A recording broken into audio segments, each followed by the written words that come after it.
Good day, and welcome to Ultra Prime Selections. Today, we're diving into a controversial and pressing topic, the idea that governments around the world may be playing a role in causing forest fires. Could this really be happening? Is it deliberate, accidental, or just a conspiracy theory? Over the next 15 minutes, we'll explore these questions together. Forest fires have always been part of nature's cycle. But in recent years, the intensity, frequency, and sheer devastation of these fires have raised eyebrows. From California to the Amazon, Australia to Siberia and Canada, flames have engulfed massive swaths of land, leaving destruction in their wake. Some are asking, are governments involved? And if so, why? The claim that governments are causing or enabling forest fires isn't new. Here are some of the allegations. Controlled burns gone wrong. Controlled or prescribed burns are often used to prevent larger wildfires. However, critics argue that poorly executed burns have spiraled out of control, sometimes conveniently benefiting corporate or political agendas. Neglect and poor forest management. Some accuse governments of willful neglect, failing to maintain forests properly, leaving dry, dead wood and brush to act as tinder for massive fires. This has been a point of contention in places like Canada, where wildfires in provinces such as British Columbia and Alberta have become more frequent and destructive. Economic or political gains. There are suggestions that fires may serve hidden agendas, for example, clearing land for development, mining, or agriculture. Could governments be turning a blind eye, or worse, fanning the flames, under the guise of natural disasters? Climate change policies.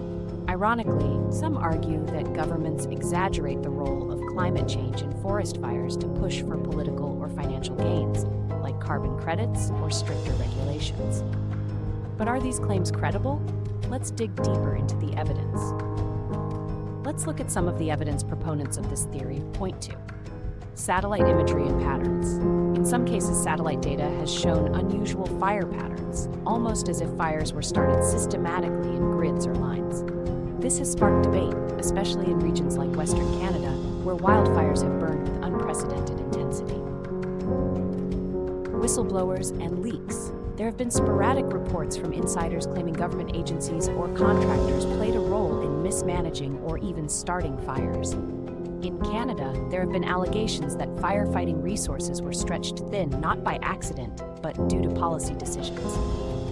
Economic follow-the-money trails. Fires often clear land for industries like logging or natural resource extraction. In Canada, critics have pointed to the relationship between wildfires and expanded logging or oil sands operations in affected areas. Historical precedents. There are historical instances of governments using fire as a tool during wartime or for social engineering purposes, such as forcing populations to relocate. Still, skeptics argue that these fires may simply be the result of natural processes, accidents, or private actors. Now let's consider the counterarguments. Natural causes. Many forest fires are caused by lightning strikes or human negligence, like discarded cigarettes or unattended campfires, not government conspiracies. In Canada, lightning is a significant factor in remote areas where fires often burn unchecked. Lack of evidence. While claims of government involvement are compelling, critics argue there's a lack of concrete evidence linking governments directly to the fires. Complexity of fires. Wildfires are chaotic and difficult to control. Even the most sophisticated government programs can fail, as seen in Canada's firefighting efforts in 2023, where emergency resources were overwhelmed despite the government's best intentions. Incentives to prevent fires. Governments often have much to lose, politically, economically, and environmentally, when fires rage out of control. Why would they deliberately cause them?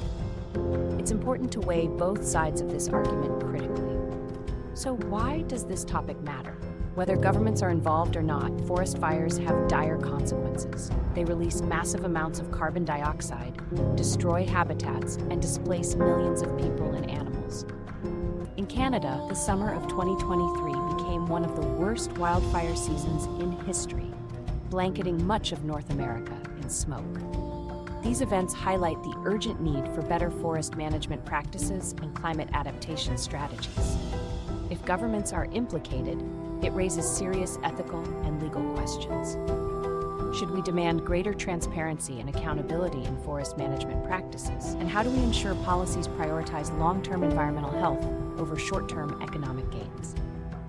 As we wrap up, let's reflect.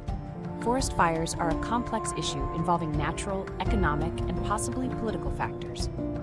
While some claims about government involvement are speculative, they highlight a critical need for vigilance, accountability, and transparency. I encourage you to stay informed. Research, ask questions, and engage with your local and national leaders about forest management policies. In Canada and around the world, citizens must demand action to protect our forests, our communities, and our planet.